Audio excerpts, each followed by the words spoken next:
Thank you for cooperating. Okay, so we are going to start a new topic. और वो जो नया topic है वो हमारा थोड़ा सा, मैंने कहा था कि टेंस से रिलेटेड है, तो हम टेंस के बारे में बातचीत करेंगे, एक्शन के बारे में बातचीत करेंगे, व्हाट आर द एक्शंस, है ना।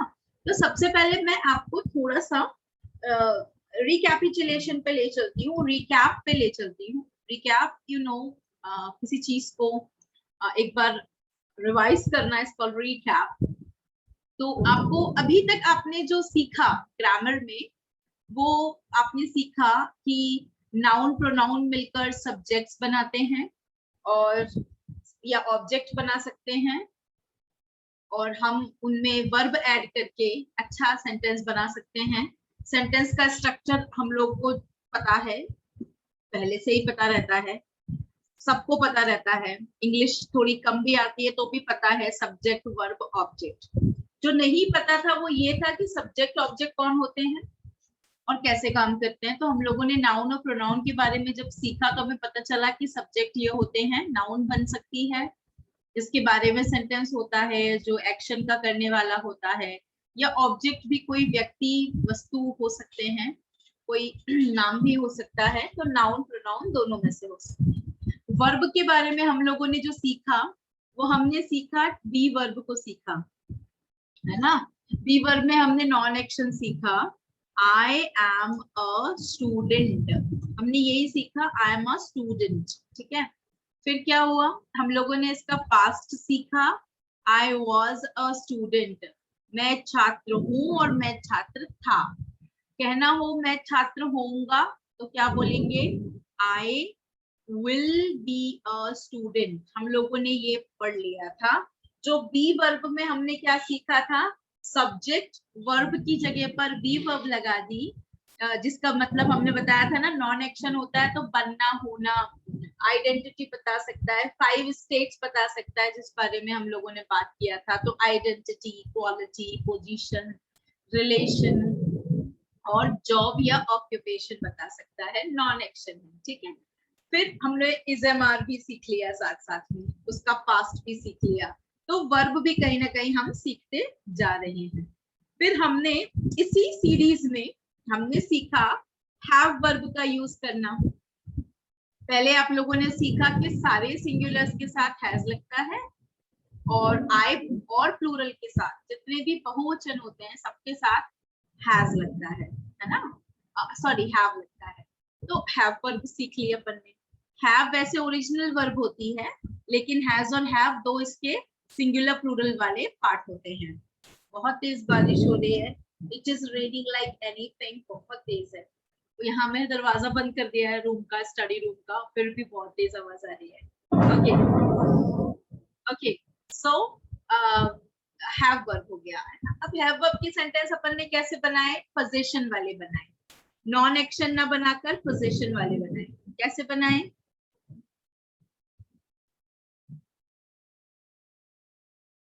आई हैव अ कार, मेरे पास एक कार है, इसका पास्ट बनाया, आई हैड अ कार, मेरे पास एक कार थी, मेरे पास एक कार होगी, तो हमने ये भी सीख लिया, आई विल हैव अ कार। ये पोजीशन बन गया। ऊपर वाला स्टेट था, नीचे वाला हमने पोजीशन बनाया, और इस तरीके से सेंटेंस बना के तैयार कर लिया हम लोगों ने, ठीक है। अब बात करते हैं, ये दो वर्ब हमने सीख ली, सब्जेक्ट हम पहले ही समझ चुके थे, ऑब्जेक्ट ऑल्सो भी अंडरस्टूड, वर्ब भी हमने दो समझ ली। अब बारी आती है सबसे ज्यादा यूज होने वाली वर्ब की, जिसमें हम अलग अलग टेंसेस में भी उसे सीखते हैं, that is called the action verb. Action जो वर्ब होती हैं ये कोई भी हो सकती हैं, मतलब जितने तरीके के एक्शन हैं, जितने भी तरीके के एक्शन हैं, उतने ही तरीके की ये वर्ब हो सकती है, ठीक है। तो एक्शन वर्ब्स में हम क्या क्या ले सकते हैं, तो एक आइडिया दे देते हैं स्टूडेंट्स को कि डू ले सकते हैं, उसका सिंगुलर डज ले सकते हैं, उसका पास्ट बनाएंगे तो डिड ले सकते हैं, और फ्यूचर बनाएंगे तो विल या शैल के बाद आप डू लगा सकते हो। अब कई स्टूडेंट्स नहीं समझ पाते हैं कि डू डज मतलब सारे एक्शंस हम डू और डज से तो नहीं बता सकते हैं। बिल्कुल सही, नहीं बता सकते हैं। तो क्या किया जाए, समझो। डू का मतलब है वर्ब की फर्स्ट फॉर्म या ओरिजिनल फॉर्म, है ना। कोई भी एक्शन वर्ब की फर्स्ट फॉर्म मतलब डू या फर्स्ट फॉर्म, है ना।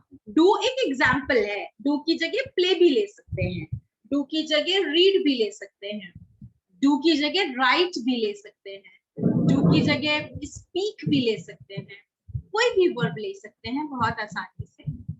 डज, डज कब यूज होगा, डज का मतलब है वर्ब में एस और ईएस वाली फॉर्म। बताऊंगी कौन सी होती है।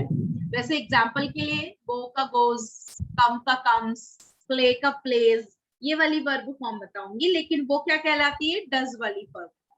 उसको हम कहते हैं वर्ब की एस या ईएस फॉर्म, ठीक है। I will tell that also. Now did के बारे में बात करें। कई लोग नहीं समझ पाते हैं व्हाट इज डिड। डिड का मतलब होता है वर्ब की सेकेंड फॉर्म। हाँ, वही फॉर्म, जैसे एम की वॉज होती है वैसे ही डू की डिड होती है, जैसे कि हैव की हैड होती है वैसे ही डू की सेकेंड फॉर्म डिड होती है। लेकिन कई लोगों को कंफ्यूजन हो इसलिए प्ले की प्लेड, कम की केम, राइट की रोट, स्पीक की स्पोक, डिसाइड की डिसाइडेड, है ना। और भी कई ले ले, जैसे ईट की एट, है ना, सी की सॉ, कुक की कुक्ड, वॉच की वॉच्ड। वो सेकंड फॉर्म की थोड़ी बातचीत कर लेंगे। लेकिन हम डू को नहीं समझ पाते हैं, डिड को नहीं समझ पाते, लेकिन वर्ब की फर्स्ट फॉर्म तो समझ सकते हैं। नेक्स्ट आता है फ्यूचर। फ्यूचर वर्ब की थर्ड फॉर्म नहीं होता। फ्यूचर तो फ्यूचर होता है जो कि हर व्यक्ति का प्रेजेंट, पास्ट और फ्यूचर, तीन काल, तीन समय, तीन ड्यूरेशन बताने के लिए यूज किया ही जाता है। इसको बनाने का तरीका आप पहले से जानते हो। विल के बाद बी लगा दीजिए, फर्स्ट फॉर्म लगती है इनके बाद। मुझे उस दिन प्रियंका ने पूछा था, मैम डिड के बाद में हम हैव, हैज क्यों नहीं लगाते, हम हमेशा हैव ही क्यों लगाते, हैड क्यों नहीं लगाते, ऐसे ही विल के बाद में हैज क्यों नहीं लगता, हम जब ही लगाते हैं, ही के बाद डज नॉट लगाते हैं, तो फिर वहां पे हम हैज क्यों नहीं लगाते। तो मैंने कहा था ना, इन वर्ब्स के बाद हमेशा वर्ब की ओरिजिनल फर्स्ट फॉर्म आती है। ऐसे ही विल और शैल के बाद भी फर्स्ट फॉर्म ही आती है, तो एक ही वर्ब फॉलो होती है, do first form, have first form, be first form. इसकी जो दूसरे फॉर्म्स होते हैं ना वो यूज नहीं होते हैं। ये क्या है, ये है अंडरस्टैंडिंग कि अच्छा डू का मतलब कोई भी वर्ब की फर्स्ट फॉर्म से। अब कई स्टूडेंट्स इसको नहीं समझ पाते हैं, फर्स्ट फॉर्म मतलब आप क्या बातचीत कर रहे हो, थोड़ा और डिटेल में बताओ। तो मैं आपको बताना चाहती हूँ, एक्शन वर्ब्स जो होती हैं, है ना, वो 5 फॉर्म्स में डिवाइडेड होती हैं। मैं आज आपको 5 फॉर्म्स बताऊंगी। फॉर्म का मतलब होता है रूप, है ना, अपीयरेंस, रूप। 5 अलग अलग रूपों में, प्राय रूपों में डिवाइड होती हैं। जैसे अभी नवरात्रि आ रही है, तो माता जी, जो लोग जानते हैं, है ना, वैसे से सभी जानते हैं, हर रिलीजन का व्यक्ति जानता है कि माता के 9 प्रारूप होते हैं। एक ही माता के 9 अलग अलग रूप है। ऐसे ही और ओरिजिनल माता जी जो हैं वो आपको पता है माता गौरी ही हैं, उन्हीं से सारे बने हैं, है ना। तो 5 फॉर्म्स, ऐसे ही ओरिजिनल वर्ब के 5 फॉर्म्स हो सकते हैं। पहला तो होता है वर्ब की फर्स्ट फॉर्म जो कि ओरिजिनल ही है ना। दूसरी जो होती है वर्ब की सेकेंड फॉर्म जो पास्ट में यूज होती है। वर्ब की थर्ड फॉर्म जो परफेक्ट टेंस में यूज होती है, और वर्ब की आईएनजी फॉर्म जो कंटिन्यूअस टेंस में यूज होती है। तो हम इसे दूसरे शब्दों में कहते हैं वर्ब की फोर्थ फॉर्म, और इसको हम दूसरे शब्दों में आईएनजी भी कहते हैं। दूसरे शब्दों में हम इसे आईएनजी भी कहते हैं। उसके बाद आती है वर्ब की सबसे लास्ट वाली फॉर्म जो कई लोग को नहीं भी पता होती है, कई ग्रामरियंस जो होते हैं ना बिल्कुल बिगिनिंग वाले, इवन वो भी नहीं जानते कि वर्ब की फिफ्थ फॉर्म ये भी होती है क्या। तो इस कोई नई बात नहीं है, अगर आपको नहीं भी पता है तो भी चलेगा, क्योंकि कई लोग नहीं भी जानते हैं, यूज करते हैं but they don't know about grammar terms, है ना, नाम नहीं जानते हैं, यूज कर लेते हैं। तो वर्ब की फर्स्ट फॉर्म का मतलब है, मैं हमेशा कहती हूँ, वो फॉर्म जो जिस नाम, जिसका, जैसे मेरा नाम खुशबू रखा गया था, my father kept my name Khushboo, और वो तब से खुशबू है, so my original name is Khushboo, है ना।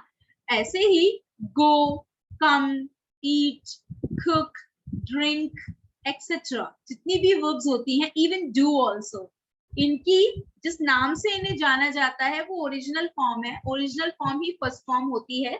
इसको समझने की ज्यादा जरूरत नहीं होती, क्योंकि ओरिजिनल ही है, उसी नाम से जानी जाती है।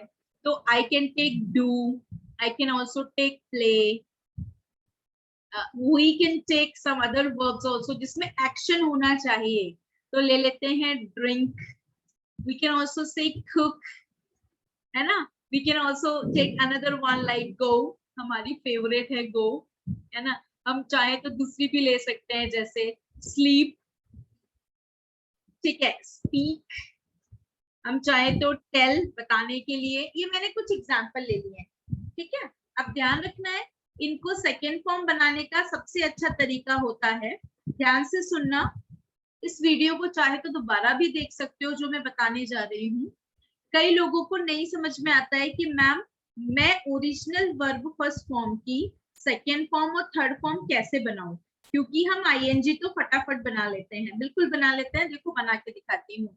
डू में आईएनजी लगाओ तो क्या बन गया, डूइंग, प्ले में आईएनजी लगाओ तो क्या बन गया, प्लेइंग, है ना।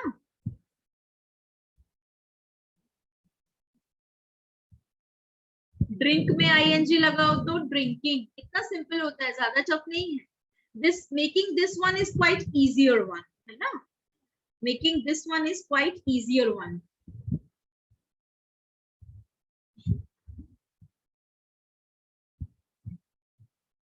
Just a second.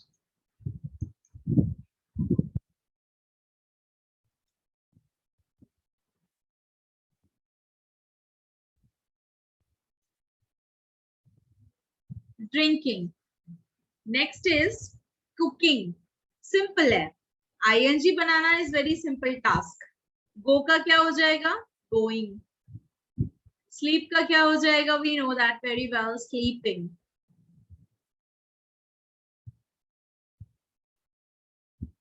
स्पीक का क्या हो जाएगा, स्पीकिंग, एंड टेल का क्या हो जाएगा, telling. Done, this is all done, ठीक है। नेक्स्ट वन इज, अब बारी आती है, फिफ्थ फॉर्म को भी छोड़ दो, पहले सेकेंड और थर्ड फॉर्म की बात करते हैं। तो ध्यान रखना, कुछ वर्ब्स ऐसी होती, कई लोग मुझसे पूछते भी हैं क्या इसका रूल बता दीजिए सो दैट हम लोग इसे बना पाए। तो मेरे पास सिर्फ एक चीज है आपको कहने के लिए, इनके रूल किसी स्पेलिंग रूल बेस्ड नहीं होते हैं। तो ध्यान रखना है कि सेकेंड फॉर्म और थर्ड फॉर्म बनाने के लिए इनका यूज क्या है, वो तो बात की बात है, that is a second step. The first step is to understand कि कौन सी वर्ब में ईडी लगा के हम सेकेंड थर्ड फॉर्म बनाते हैं, और कौन सी वर्ब वो होती है जिसमें कोई और चीज लगाकर सेकेंड और थर्ड फॉर्म बनाते हैं। तो सबसे पहला स्टेप याद रखें, there is no rule for that, इसके लिए कोई रूल नहीं है। तो फिर कैसे समझेंगे, तो ध्यान से सुनिए, दो तरह की वर्ब होती हैं, दो तरह की वर्ब होती हैं, एक्शन वर्ब दो तरह की होती हैं। पहली कहलाती है रेगुलर वर्ब, रेगुलर वर्ब जो हमेशा के जैसी रहती है। रेगुलर वर्ब का काम होता है, जो रेगुलर वर्ब होती है वो अपनी सेकेंड थर्ड फॉर्म ईडी लगा के बनाती है, ईडी, सेकेंड और थर्ड फॉर्म ईडी लगा के बनाती है। लेकिन जो इरेगुलर वर्ब्स होती हैं, इरेगुलर मतलब जो रेगुलर जैसी नहीं, वो अपनी वर्ब फॉर्म बनाने के लिए यूज एनी अदर रूल, क्या क्या रूल यूज करती हैं, कभी वो ईएनटी उनके आगे, कभी वो ई और एनटी लगा लेते हैं, है ना, कभी उनके नाम के बाद जो है वो चेंज वॉवल में चेंज आ जाता है तो वॉवल चेंज हो जाता है, कभी कोई दूसरी चीज हो जाती है, लेकिन इसका कोई पर्टिकुलर एक्सप्लेनेशन नहीं है कि इसी वर्ब के साथ ऐसा होता है, इसी तरह की वर्ब्स के साथ ऐसा होता है। तो उसके लिए क्या तरीका अपनाया गया है? तरीका बहुत सिंपल होता है। आप लोगों को कुछ नहीं करना है, आप लोगों को बस रेगुलर और इरेगुलर वर्ब्स लर्न करने होते हैं। याद कर लीजिए कि डू का सेकेंड फॉर्म डिड ही होता है, ठीक है, डू का सेकेंड फॉर्म डिड ही होता है और थर्ड फॉर्म डन होता है। बस ये थोड़ा सा हमें समझना है, ठीक है। प्ले, प्ले एक रेगुलर वर्ब है जिसमें ईडी लगता है सेकेंड और थर्ड फॉर्म में, और ING form you already know इसमें कैसे यूज होता है, यूज हो गया हमारा। ड्रिंक, ड्रिंक एक इरेगुलर वर्ब है डू के जैसी, क्योंकि ड्रिंक्ड, ड्रिंक्ड नहीं होता है, वो होता है ड्रैंक और ड्रैंक और ड्रंक। इसको लर्न करना पड़ता है, मैंने बोला ना वॉवल चेंजेस आते हैं, तो ये हो जाता है ड्रंक। ये चीज हमें लर्न करनी पड़ती क्योंकि इनके कोई रूल ही नहीं बनाए गए हैं, बस इनको दो तरह से डिवाइड कर दिया है एक्शन वर्ब्स को सेकेंड थर्ड फॉर्म बनाने के लिए। बस ये डिवीजन हो गया है कि जहां जहां ईडी से बनती है वर्ब सेकेंड और थर्ड फॉर्म वो कहलाते हैं रेगुलर वर्ब, और जहां जहां पर ईडी से नहीं बनती हैं they are called irregular verbs, लेकिन there is no particular rule for them, उनका कोई पर्टिकुलर रूल नहीं होता है ना।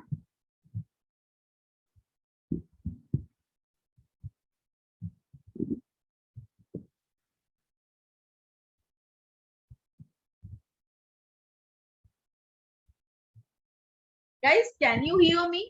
I think you are able to hear me. Yes, ma'am. Okay. Yes. Yes, ma'am.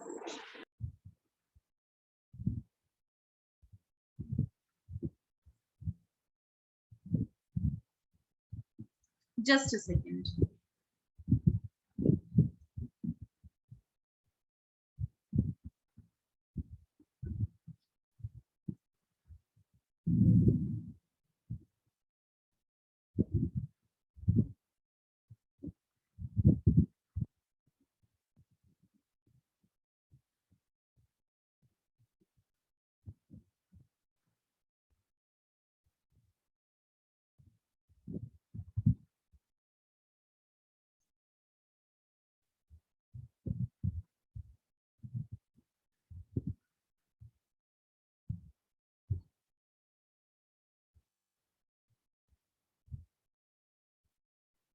Okay, so ये हो गया ड्रिंक एंड ड्रैंक ड्रंक।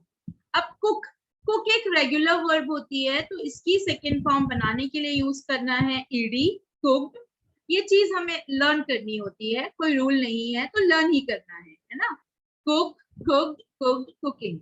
फिर आते हैं गो, गो का रूल बिल्कुल किसके जैसा होता है? It is just like go का रूल जो है वो डू के जैसा होता है, डू के जैसा ओ लगा है तो ये कैसा हो जाता है?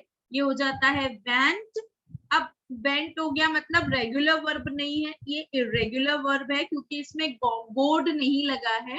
Went and going, went and going, है ना, ध्यान रखना है। वेंट एंड गोइंग हो जा सॉरी गॉन हो जाता है, नॉट गोइंग, ये गॉन हो जाता है तो हो जाएगा वो गो वेंट गॉन। स्लीप का हो जाता है स्लैप्ट, स्लीप का हो जाता है स्लैप्ट, चेंज हो जाता है थोड़ा सा, SLEPT। कई लोग मैंने सुना है कई लोग जो बिल्कुल थोड़े से वो स्टूडेंट्स स्पेशली जिनको नहीं पता होता है वर्ब के फॉर्म्स के बारे में, वो स्लीप्ड भी कहते हैं, नहीं होता है स्लीप्ड, वो होता है स्लैप्ट, स्लैप्ट, स्लैप्ट, स्लीपिंग। क्या होगा? Slept, slept, sleeping. ये चीज ध्यान रखेंगे, ठीक है। अच्छा आगे बढ़ जाते हैं। स्पीक, स्पीक का हो जाएगा, स्पीक का हो जाएगा spoke and spoken, spoke and spoken. Speak का हो जाएगा स्पोक एंड स्पोकन, ठीक है। टेल का हो जाएगा टोल्ड, अच्छा इसका आगे भी टोल्ड ही रहता है और फिर हो जाता है टेलिंग। तो ये चीज अलग, अब आप देखोगे ना किसी पर कोई रूल लागू ही नहीं होता, कोई अपनी कुछ भी अपनी मर्जी से बना रहा है। इस केस में हम लोग ध्यान रखेंगे कि हम लोगों को कुछ नहीं करना है, हम लोगों को सिर्फ ये चीज ध्यान रखनी है कि स्टूडेंट्स को, आप लोगों को थोड़ा सा बस ये समझाना है, आप लोगों को समझना है कि मैं किस तरह से इसे यूज कर सकता हूँ, ठीक है, how to use this one properly. अब वर्ब के फिफ्थ फॉर्म की बात करूं तो इसे मैं आपको प्रेजेंट सिंपल टेंस में बताऊंगी इसका यूज कहाँ होता है, लेकिन बनेगी कैसे, सिंपल है, सिंगुलर फॉर्म्स डू का डज हो जाएगा, प्ले का प्लेज हो जाएगा। इसका रूल होता है कहाँ एस ई एस लगेगा, ये रूल मैं आपको प्रेजेंट सिंपल पढ़ाते वक्त बनाऊंगी। ड्रिंक का ड्रिंक्स हो जाता है, कुक का कुक्स हो जाता है, ठीक है, गो का गोज हो जाता है, GOES, ये डू वाला रूल है यहाँ पे। स्लीप का तो ऐसे ही लगता है, स्लीप्स हो जाता है। स्पीक, स्पीक में भी स्पीक्स एस हो जाता है, सिंपल है। और टेल का भी टेल्स हो जाता है। तो SES जो है वो जनरली बन जाते हैं। ये कैसे पता चलता है कि कैसे बनाने हैं, इसका रूल हम लोग पढ़ेंगे, लेकिन ये एग्जैक्टली 5 ऐसे फॉर्म्स हैं जो हम अलग अलग टेंसेस में यूज करते हैं। और जब हम इन्हें अलग अलग टेंसेस में यूज करते हैं तो फिर ये हम इस तरीके से रेगुलरली इनको पढ़ते रहने से हमें ये हमेशा के लिए याद हो जाते हैं, जिसके लिए हमें अलग से कुछ और बनाने की, समझने की जरूरत नहीं होती है, एज आई बिलीव, ठीक है, ओके। ये वर्ब की फॉर्म्स हो गई हैं। तो ध्यान रखना है कि वर्ब की, एक्शन वर्ब बनाने के लिए जब आप प्रेजेंट सिंपल यूज करते हो, आप जब सिंपल टेंस यूज करते हो, प्रेजेंट सिंपल यूज करते हो, सिंपल टेंस में फ्यूचर बना सकते हैं, प्रेजेंट भी बना सकते हैं, पास्ट भी बना सकते हैं, और फ्यूचर तो बनता ही है। जब ये 3 टेंस, सिंपल प्रेजेंट बनाना हो, फ्यूचर बनाना हो, पास्ट बनाना हो, तो इन सब का यूज किया जा सकता है ना। And they are very very useful, बिल्कुल यूजफुल है, they are very very useful, ठीक है, आप इन्हें आराम से बना सकते हैं, यूज कर सकते हैं। अब बताएं किसी को इस पर्टिकुलर वर्ब के फॉर्म्स वाले इसमें कोई कंफ्यूजन तो नहीं है? No ma'am. Good, very nice, if there is no confusion, ये तो बहुत अच्छी बात है।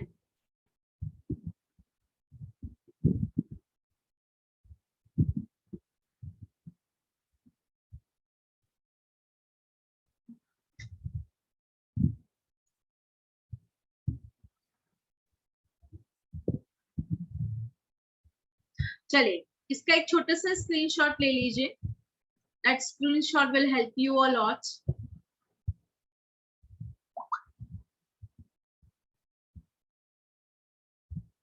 आई होप आप लोगों ने ले लिया होगा स्क्रीनशॉट। चलिए अब थोड़ा सा आगे बढ़ जाते हैं और अब बात करते हैं कि आप, हमने फॉर्म्स तो सीख ली, फॉर्म्स सीखने के बाद में अब इन फॉर्म्स का यूज क्या है, तो मैं आपको बताती हूँ क्या है।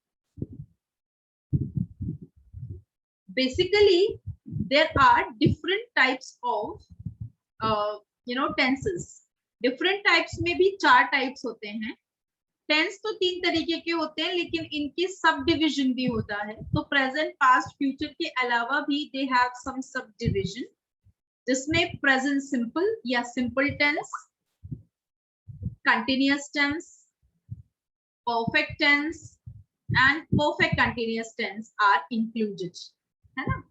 4 सब टेंसेस होते हैं।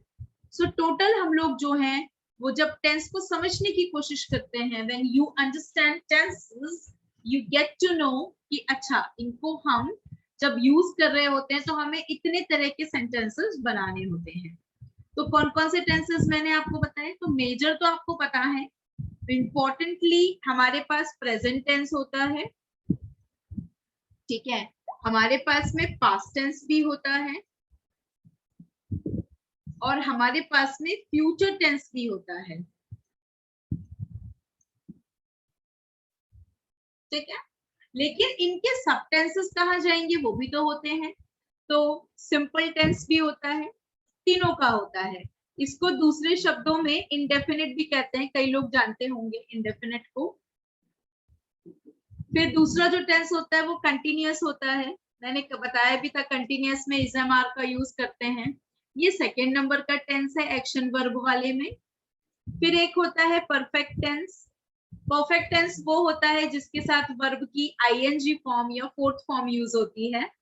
और फिर आता है कॉम्बिनेशन ऑफ टू टेंसेस जिसको कहते हैं परफेक्ट कंटिन्यूअस, और ये चौथा टेंस होता है। परफेक्ट कंटिन्यूअस फोर्थ टेंस होता है।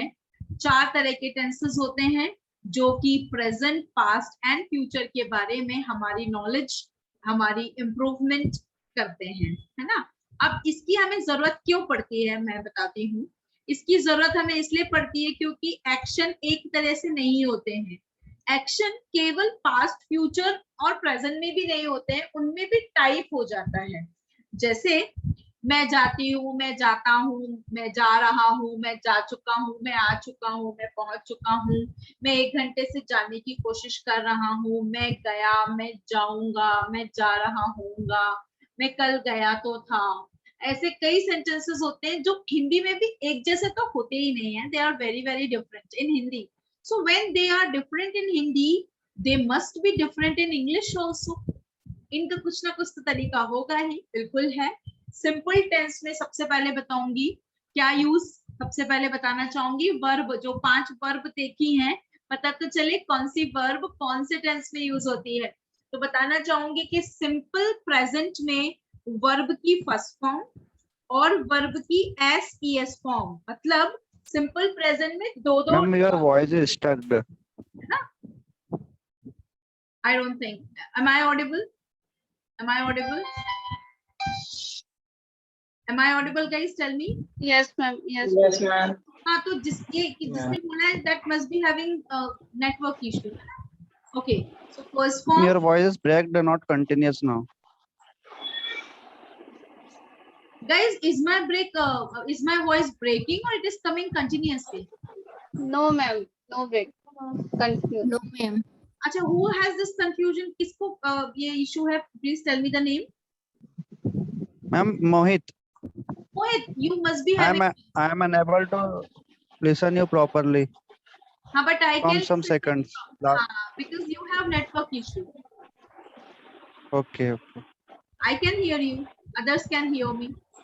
तो वर्ब की जो first form S E S जो फॉर्म है, मतलब हमारी जो वर्ब है उसके अंदर, सॉरी, सिंपल जो टेंस है, सिंपल प्रेजेंट जो टेंस है, उसके अंदर हम वर्ब की 2 फॉर्म्स यूज करते हैं, मैंने दोनों लिख दी हैं, वर्ब की फर्स्ट फॉर्म या एस या ई एस फॉर्म। जो हमारा पास्ट टेंस है, पहले सिंपल की बात कर रहे हैं ना, तो पास्ट टेंस में हम यूज करते हैं only verb second form, and future में हम यूज करते हैं वर्ब की फर्स्ट फॉर्म, लेकिन इसके पहले हम लगाते हैं विल या शैल।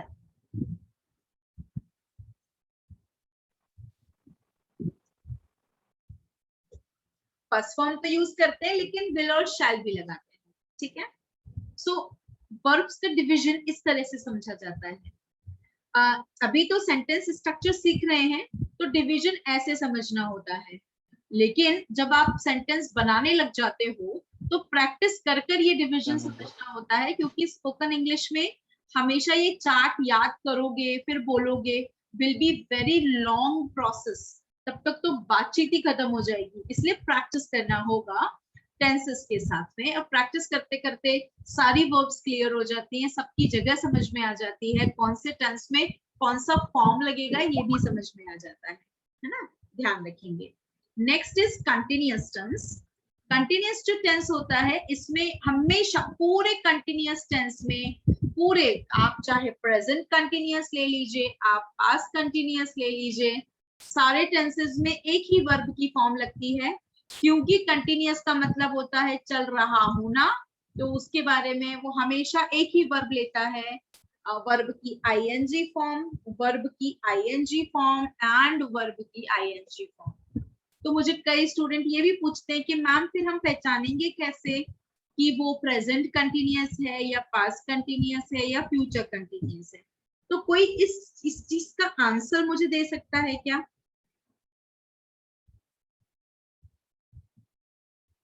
Can somebody give me the answer of this? Ma'am whenever the sentence is continuous like देख रहा था, कर रहा था, खेल रहा था, then we will use ing. Be the helping verb, ma'am. Like लेकिन सब में तो आईएनजी है, तो सभी में आएगा। देख रहा हूं तो भी आईएनजी आएगा, सीइंग देख रहा था तो भी सीइंग आएगा, देख Yes. रहा होऊंगा तो भी सीइंग आएगा। How is it different? I am asking that one.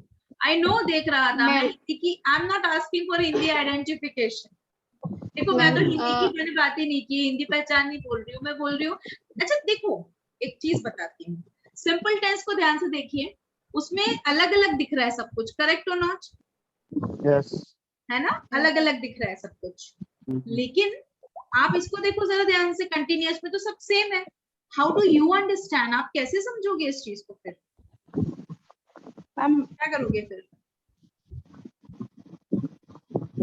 कुछ नहीं करना है, याद करना है। सबको पता है बहुत अच्छे से, सब लोग जानते हैं इस चीज को। क्या करना होता है?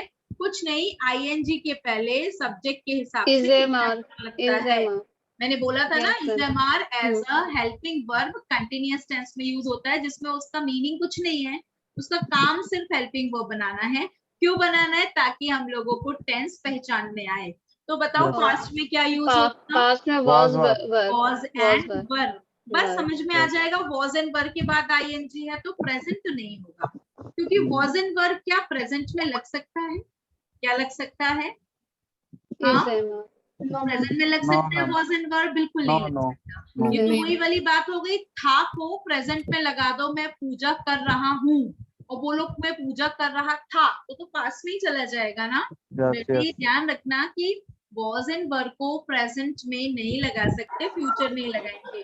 और आपको पता है इज़एमआर का फ्यूचर क्या होता है? विल बी या शैल बी। उसके बाद आईएनजी आएगा। आईएनजी आएगा जरूर, पर हेल्पिंग वर्ब के बाद आएगा। कई लोग मुझसे ये भी पूछते हैं मैम वो विल बी शैल बी कहाँ से आया? तो मैं उन्हें बोलती हूँ वो बी वर्ब याद करो जहाँ पे आपने सीखा है कि इज़एमआर कैसे भी यूज हो, उसका प्रेजेंट इज़एमआर है, पास्ट वॉज एंड वर है, और फ्यूचर उसका will be shall be. Be के साथ ही फ्यूचर बनेगा, विल और शैल हेल्पिंग वर्ब लगा। Is that okay? कुछ डिफरेंस लग रहा है? डिफरेंस लग रहा है? अच्छा, फ्यूचर सिंपल देखो और फ्यूचर कंटिन्यूअस देखो, स्ट्रक्चर अलग अलग है ना? हाँ, कैसे अलग है? देखो फ्यूचर देखोगे तो पता चलेगा कि अच्छा फ्यूचर सिंपल में तो केवल विल प्लस फर्स्ट फॉर्म है, लेकिन कंटिन्यूअस में क्या है? आईएनजी फॉर्म विल है। शैल नहीं, बीच में बी है। अगर बी नहीं आएगा तो आईएनजी भी नहीं आएगा। विल के बाद फर्स्ट फॉर्म लगा दो, लेकिन विल बी शैल बी के बाद हमेशा आईएनजी लगाना है। ये ध्यान रखना है अगर वर्ब लगाना चाहते हैं तो। That okay? ओके। अच्छा, तो परफेक्ट टेंस जो होता है ना, परफेक्ट टेंस, उसके साथ हमेशा वर्ब की थर्ड फॉर्म लगती है, चाहे फिर वो परफेक्ट प्रेजेंट हो, परफेक्ट पास्ट हो, या फिर परफेक्ट फ्यूचर हो। सबके साथ वर्ब की कौन सी फॉर्म लगती है? Third form. इसको पहचानने का भी तरीका फिर सेम होगा, हेल्पिंग वर्ब में चेंजेस। ठीक है? तो आपको याद है अपनी हैज और हैव वाली वर्ब? Do you remember? हाँ, यहाँ पे हैज और हैव जो है पोजेशन का काम छोड़ देती है, फिर हेल्पिंग वर्ब बन जाती है। तो प्रेजेंट में क्या लगता है? या तो हैव लगेगा सब्जेक्ट के हिसाब से, या फिर बताओ एक और कौन है इसका साथी? सिंगुलर के साथ। और वर्ब की कौन सी फॉर्म लगेगी? Third form. तो हम समझ जाएंगे कि अच्छा ये हैज और हैव है ना, हैज और हैव का काम ही होता है प्रेजेंट बताना, प्रेजेंट परफेक्ट है। ऐसे स्ट्रक्चर बन गया प्रेजेंट परफेक्ट का। तो बताओ फिर पास्ट परफेक्ट में क्या लगेगा? हेड। पता है हमको कि हैड ही आएगा, क्योंकि उसके पास है ना कोई ऑप्शन होता नहीं है, उसके पास में सिंगुलर प्लूरल सबके एक ही ऑप्शन है, हैड। अच्छा, फ्यूचर में बताओ क्या लगेगा? विल हैव लगेगा, क्योंकि फ्यूचर की बात हो रही है ना, विल लगेगा। और क्योंकि हैव वर्ब की बात हो रही है तो हैव लगाने के बाद फिर कौन सी फॉर्म लगाएंगे, थर्ड फॉर्म। Third form. अच्छा हैज तो आता नहीं है तो विल हैव एक कॉमन क्या बन जाएगा, हेल्पिंग वर्ब। आसान है, समझ में आता है। मैम हाँ जी, can you explain Hindi example of perfect tense? यार एग्जाम्पल अभी नहीं पूछना है, अभी सिर्फ स्ट्रक्चर देखना है। Because I don't understand what is perfect, that's why I am asking. बेटा आप बहुत सारे लोग तो ये भी नहीं समझते होंगे सिंपल टेंस क्या है। Okay. That means I haven't given any example. Example का टाइम आएगा, टाइम पे करेंगे। ओके अब कंटिन्यूअस पे आ जाते हैं। एग्जाम्पल में तो फिर ये चार्ट जो है इसमें और चीजें जुड़ जाएंगी, पहले वो तो समझे जो स्ट्रक्चर है। मैंने क्या बोला आपको, मैंने बोला स्पोकन इंग्लिश में ये चार्ट याद थोड़ा करना रहता है, इतना टाइम है ही नहीं हमारे पास में, तो याद क्या करना होता है, हमें याद करना होता है, प्रैक्टिस करनी होती है। और प्रैक्टिस करने के बाद हमें सेंटेंस इतने अच्छे से समझ में आ जाते हैं कि हमें फिर ये चार्ट याद नहीं करना पड़ता है बोलते वक्त। Am I correct? अब हर बार चार्ट याद करोगे क्या सोचता हूँ क्या लगना था, मैम ने कहा था अच्छा हैव था क्या, हैज था क्या, तब तक तो बात ही खत्म हो जाएगी। इसलिए एग्जाम्पल्स आपकी हेल्प करते हैं, हर रोज ड्रिलिंग आपकी हेल्प करती है क्या बनाने में, सेंटेंसेस को हैबिचुअल बनाने में, आपके साथ में, खुद के साथ में, तो फिर आप बहुत आसानी से इसको कर सकते हैं। करेक्ट? Okay. Yes. चलिए आगे बढ़ जाते हैं, आगे बढ़ते हैं और बात करते हैं अब परफेक्ट कंटिन्यूअस टेंस की। परफेक्ट कंटिन्यूअस टेंस में सबसे पहले तो बता देती हूँ उसकी ओरिजिनल वर्ब होती है आईएनजी फॉर्म, हर जगह ING, ING and ING. Hello, हाँ I'm calling you back. So verb की ING form, ING ING ING. अब हेल्पिंग वर्ब जो है वो पहचान के बता सकते हैं कि भाई आईएनजी के साथ में क्या माजरा है। तो देखो आईएनजी तो इसलिए लगा है क्योंकि कंटिन्यूअस टेंस है, लेकिन ऊपर वाले आईएनजी और नीचे वाले आईएनजी में हेल्पिंग वर्ब्स का डिफरेंस होता है। बताती हूँ क्या हेल्पिंग वर्ब होती है। उससे पहले परफेक्ट टेंस की निशानी लगा देते हैं, Has or have. Has or have. है ना, बस परफेक्ट टेंस लग गया। अब क्योंकि परफेक्ट टेंस के बाद थर्ड फॉर्म आती है हमेशा, हैज और हैव के बाद में वर्ब की थर्ड फॉर्म आती है, और आईएनजी के पहले बी वर्ब चाहिए, जमार का कुछ पार्ट चाहिए, तो फिर इंग्लिश वालों ने बीन लगा दिया, बीन के बाद आईएनजी फॉर्म लगा दिया। तो अभी इसकी हेल्पिंग वर्ब जो पता है क्या बनती है, हैज बीन, हैव बीन के बाद आईएनजी। यहाँ पर भी वही चीज होगी, हेल्पिंग वर्ब आपको याद रखनी है had been plus ING. Perfect tense है ना, हैड और आईएनजी लगने के बीच में क्या लग जाएगा, बीन। कौन सा परफेक्ट टेंस है, कंटिन्यूअस वाला। तो परफेक्ट टेंस कौन बता रहा है, हैज और हैव। कंटिन्यूअस कौन बता रहा है, आईएनजी। आईएनजी बैलेंस करने के लिए एक और वर्ब लगा दी जो कि हेल्पिंग थी, बीन, है ना। अब ये पूरी हेल्पिंग वर्ब की तरह काम करती है, has been, have been, had been, और फिर आगे और लंबी बन जाती है, माय गॉश, विल या शैल, फिर क्या बोलेंगे, हैव, have बोलेंगे बीन, लगाएंगे आईएनजी, इतनी हेल्पिंग वर्ब बन जाती। तो क्या हुआ, सेंटेंस यूज होता है, बहुत अच्छे से यूज होता है ये वाला टेंस। जब यूज होता है तो फिर यूज इस तरह से किया जाता है ना।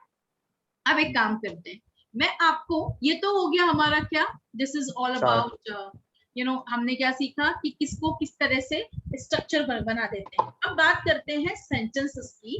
तो एक एक एग्जांपल, एक सिंपल से एग्जांपल लेते हैं। मैं बिल्कुल सिंपल से एग्जांपल लूंगी, और सिंपल से एग्जांपल में सबसे पहले हम सिर्फ कुछ नहीं लेंगे, एक सब्जेक्ट ले लेते हैं आई, है ना। तो आई, अब सेंटेंस है मैं खाता हूँ, आई ईट फूड। मैं खाता हूँ क्या, खाना, आई ईट फूड।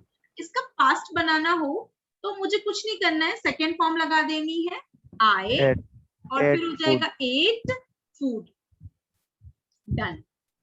अब स्ट्रक्चर वाइज देखा जाए तो मैं बिल्कुल वही फॉलो कर रही हूँ, सब्जेक्ट वगैरह अपने मन से लगा दिया है ना। मैं खाना खाऊंगी, आई विल ईट फूड। आपको पता है ना, मैं शैल भी लगा सकती हूँ आई और वी के साथ, तो मैंने दोनों में से एक ही चूज किया है, विल, ठीक है। अब इसका मतलब बताती हूँ, मैं खाना खाती हूँ, आई ईट फूड। मैंने खाना खाया, आई ईट फूड। मैं खाना खाऊंगी, I will eat food. Continuous में जाते हैं तो सेंटेंस में डिफरेंस आ जाता है। सेंटेंस हो जाता है मैं खाना खा रही हूँ, तो हो जाता है आई, आम के साथ आई के साथ एम, अच्छा आईएनजी लगाना है मतलब ईटिंग, और मेरा ऑब्जेक्ट लगा दिया मैंने, क्या खाते हो बताना जरूरी है ना, मैं खाता हूँ, और बताना जरूरी है क्या खाते हैं, तो फिर मैंने फूड लगाया है, ऑब्जेक्ट है वो, है ना, ऑब्जेक्ट यहाँ जरूरी था तो मैंने लगा दिया, ठीक है। अच्छा ये है मैं खाना खा रही हूँ, हिंदी में डिफरेंस आ गया, इंग्लिश में भी आएगा, और स्ट्रक्चर हमने वैसा लगा दिया।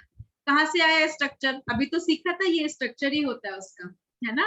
अच्छा मैं खाना खा रही थी, तो हो जाएगा आई, अब एम तो लगा नहीं सकते, तो आई की जगह वॉज लगेगा, क्योंकि आई के साथ में वर्ब नहीं लगता, वॉज लगता है कंटिन्यूअस टेंस की बात हो तो। आई वॉज ईटिंग फूड, इसका हिंदी मीनिंग भी चेंज हो जाएगा, मैं खाना खा रही थी का काम है वॉज जो है वो थी का काम कर रहा है, तो मैंने जो लिखा वही बोल दूंगी मैं इंग्लिश में और हिंदी में। मैं खाना खा रही होंगी, मतलब फ्यूचर में भी ये काम चल रहा होगा, तो सेंटेंस हो जाएगा आई, और हो जाएगा विल बी, फिर आईएनजी लगेगा ईटिंग फूड। आप सोच रहे होंगे क्या हम ऐसा बोलते हैं, हाँ बोलते हैं ना, कहीं कहीं हम लोग बोलते हैं, बस ट्रांसलेट नहीं कर पाते हैं, तो लपे पता ही नहीं कि ऐसा भी कुछ होता है, बट होता है। तो फिर से रिपीट करते हैं, मैं खाना खाती हूँ आई ईट फूड, मैंने खाना खाया आई ईट फूड, मैं खाना खाऊंगी आई विल ईट फूड, मैं खाना खा रही हूँ आई एम ईटिंग फूड, मैं खाना खा रही थी आई वॉज ईटिंग फूड, मैं खाना खा रही होंगी I will be eating food, I will be eating food, ठीक है, डन। अब बात करते हैं परफेक्ट की। मुझे कहना है हाँ मैं तो खाना खा चुकी हूँ, मैंने खाना खा लिया है, खाना खा चुकी हूँ या खाना खा लिया है होगा I have eaten food, I have eaten food, मैंने खाना खा लिया है, आई हैव ईटन फूड, ठीक है। अब बोलेंगे मैंने खाना खा लिया था, तो क्या बोलेंगे यहाँ पे, I had eaten food, और मैं खाना खा चुकी होंगी, मतलब काम तो हो चुका होगा पर फ्यूचर में होगा, तो सेंटेंस हो जाएगा I will have eaten food, I will have eaten food, ठीक है। ये कौन सा टेंस हो गया, this is called perfect tense, है ना। परफेक्ट कंटिन्यूअस जो टेंस होता है वो मैं आपको एक्चुअली बहुत सारे टेंसेस जो आप देख रहे हैं, टोटल 12 दिख रहे होंगे आपको, ये जो टेंसेस होते हैं ये हम जो नीचे वाले परफेक्ट और परफेक्ट कंटिन्यूअस टेंसेस हम बेसिक में बहुत अच्छे से पढ़ते हैं, है ना, लेकिन हम कंटिन्यूअस परफेक्ट के प्रेजेंट पास्ट वाले टेंसेस हम एबीसी में सबसे अच्छे से कर लेते हैं, ताकि हम लोग बाकी जब हमें कंफ्यूजन ना हो किसी भी चीज को समझने के लिए, तो हम प्रेजेंट के सारे टेंसेस पढ़ लेते हैं, पास्ट के हम लोग कंटिन्यूअस तक पढ़ लेते हैं, फ्यूचर हम लोग सिंपल तक पढ़ते हैं, बाकी जो हमारे 6 टेंसेस होते हैं वो डिटेल में हम लोग पढ़ते हैं हमारे एबीसी बैच में। लेकिन क्योंकि आपको सारे टेंसेस पता होने चाहिए, समझ में आना चाहिए, इसलिए हम ये चार्ट पूरा एक साथ बनाकर एक बार इसको समझ लेते हैं। तो परफेक्ट कंटिन्यूअस सेंटेंस बता देती हूँ कैसे यूज होता है, स्ट्रक्चर कैसे बना, कैसे यूज होगा, ये जब प्रेजेंट परफेक्ट कंटिन्यूअस पढ़ेंगे तब और डिटेल में डिस्कस करेंगे। अभी तो हिंदी से इंग्लिश बनाने का काम चल रहा है, तो हो जाएगा मैं 1 घंटे से खाना खा रही हूँ, सेंटेंस हो जाएगा I have been eating food for 1 hour. अब वो फॉर वगैरह कैसे आया ये अपन बाद में डिस्कस करेंगे। ये इसी का पास्ट बना दूं, यहीं के यहीं बना देती हूँ पास्ट, मैं 1 घंटे से खाना खा रही थी, आई हैड बीन ईटिंग, 1 घंटे से खाना खा रही थी, फूड फॉर 1 आवर, सब कुछ फॉर 1 आवर है ना। मैं 1 घंटे से खाना खा रही होंगी, मतलब पास्ट में भी ये काम चल रहा होगा, वो भी 1 घंटे से कंटिन्यू हो रहा होगा, तो हिंदी में थोड़ा सा डिफरेंस है, इंग्लिश में भी आ जाएगा, काफी बड़ा स्ट्रक्चर बन जाता है। I will have been, अब देखो और भी ऐड होगा, eating food for 1 hour, a very huge structure, very long. क्यों? क्योंकि will भी है, have भी है, been भी है, फिर ing लग रहा है, काफी बड़ा बड़ा दिखता है, फिर वो टाइम भी लग जाता है साथ साथ में, इसलिए थोड़ा सा जो उसमें एकदम से सेंटेंस बड़ा हो जाता है ना, उसका रीजन ही है उसमें अलग अलग एलिमेंट्स का जुड़ा हुआ होना। एक तो हेल्पिंग वर्ब ही बहुत ज्यादा बड़ी है, फिर उसके साथ में टाइम भी लगना जरूरी है, ये चीजें हमें ध्यान रखनी है। तो ध्यान रखना है कि जो स्ट्रक्चर हम समझ रहे हैं ये 1 by 1 समझेंगे, लेकिन टेंसेस इस तरीके से आप समझ सकते हैं, you can understand tenses by their structures, you can learn tenses by their structures, और फिर थोड़ा डिटेल में समझने से चीजें काफी आसान हो जाती हैं।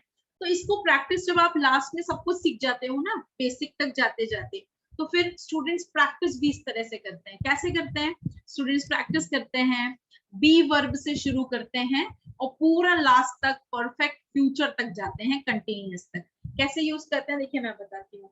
मैं एक स्टूडेंट हूँ, आई एम अ स्टूडेंट। मैं एक स्टूडेंट था, आई वाज अ स्टूडेंट। मैं एक स्टूडेंट होऊंगा, I will be a student. मेरे पास एक कार है, आई हैव अ कार। मेरे पास एक कार थी, आई हैड अ कार। मेरे पास एक कार होगी, आई विल हैव अ कार।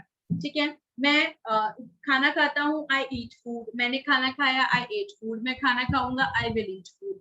मैं खाना खा रहा हूँ, आई एम ईटिंग फूड। मैं खाना खा रहा था, आई वॉज ईटिंग फूड। मैं खाना खा रहा हूँ, I will be eating food. मैं खाना खा चुका हूँ या मैंने खाना खा लिया है, एक ही बात है।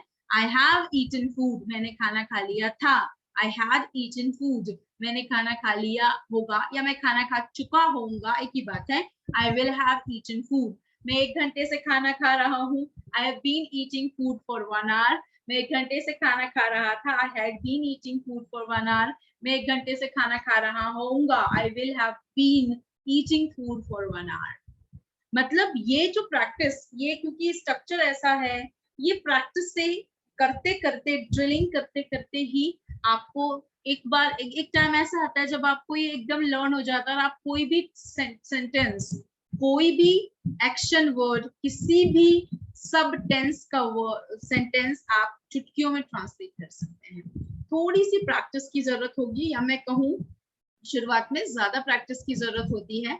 इसका मतलब मैंने ये 12 टेंसेस सीखे तो मैं वो 2 सीखे थे मैंने, बी और हैव, उनको भूल गई? बिल्कुल नहीं, क्योंकि वो अपनी अलग इंपॉर्टेंस रखते हैं और ये टेंसेस एक्शन वाले अपनी अलग इंपॉर्टेंस रखते हैं। केवल ईट फूड नहीं, आप कुछ भी कह सकते हैं, है ना। आप कैसे डिसाइड करेंगे ये वाली बात? भाई हमने ही सब्जेक्ट ले लिया, ही से बोलिए ही इज अ क्रिकेटर, वह एक क्रिकेटर है। he was a cricketer, वह एक क्रिकेटर था। he will be a cricketer, वह एक क्रिकेटर होगा। हो गया। अच्छा, उसके पास एक बैट है, बैट मतलब of course the instrument he plays with, बल्ला कहते हैं जिसको। he has a bat, उसके पास एक बैट था। he had a bat, उसके पास एक बैट होगा। he will have a bat। अच्छा, वह क्रिकेट खेलता है तो हो जाएगा ही प्लेज क्रिकेट। जी हाँ, सिंगुलर के साथ SES लगता है। वैसे प्रेजेंट सिंपल में और डिटेल में समझेंगे। उसने क्रिकेट खेला, he played cricket, second form. वह क्रिकेट खेलेगा, ही विल प्ले क्रिकेट। वह क्रिकेट खेल रहा है, ही इज प्लेइंग क्रिकेट। वह क्रिकेट खेल रहा था, ही वॉज प्लेइंग क्रिकेट। वह क्रिकेट खेल रहा होगा, he will be playing cricket. वह क्रिकेट खेल चुका है, इसका मतलब उसने खेल लिया है। he has played cricket, वह क्रिकेट खेल चुका था। he had played cricket, वह क्रिकेट खेल चुका होगा। he will have played cricket। Finish. अच्छा, कहना है वह 3 दिनों से क्रिकेट खेल रहा है, तो मैं 3 दिन लगा दूंगी, है ना। आर हटा के 3 days कर दूंगी। he has been, has भी लगाना पड़ेगा, have नहीं लगेगा, सिंगुलर है। he has been playing cricket for 3 days, वह 3 दिनों से क्रिकेट खेल रहा था। he had been playing cricket for 3 days, वह 3 दिनों से क्रिकेट खेल रहा होगा। he will have been playing cricket for 3 days, है ना, 3 days। बस इस तरह से प्रैक्टिस करेंगे ना, जैसे जैसे आप टेंसेस सीखते जा रहे हो। पहले आप सिंपल प्रेजेंट सीखेंगे, फिर आप सिंपल पास्ट सीखेंगे, फिर आप सिंपल फ्यूचर सीखने वाले हैं, and this is how you will do that.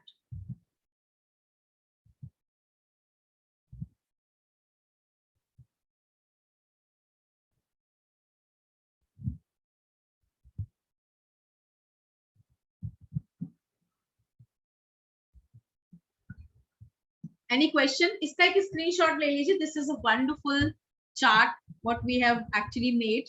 I will share this chart with you.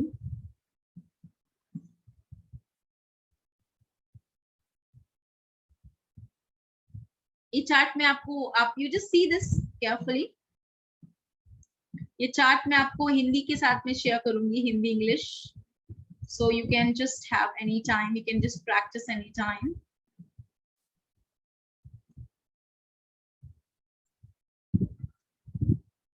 Okay, बताइए इससे रिलेटेड किसी को कोई कंफ्यूजन हो पूछ सकते हैं. No, ma'am. Thank you. Okay. Anyone else? No, ma'am.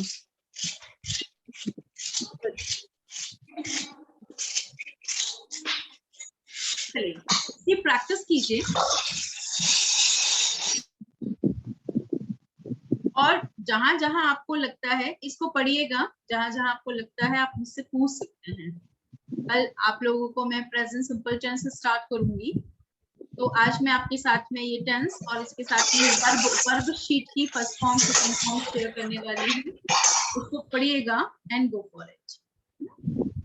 ठीक है? Okay guys, that's all from my Okay, side. ma'am. Bye bye, take care, see ya. Bye-bye. Okay, ma'am. Thank you. Thank you. Bye, ma'am. Bye, take care. Take care, ma'am. Okay, bye.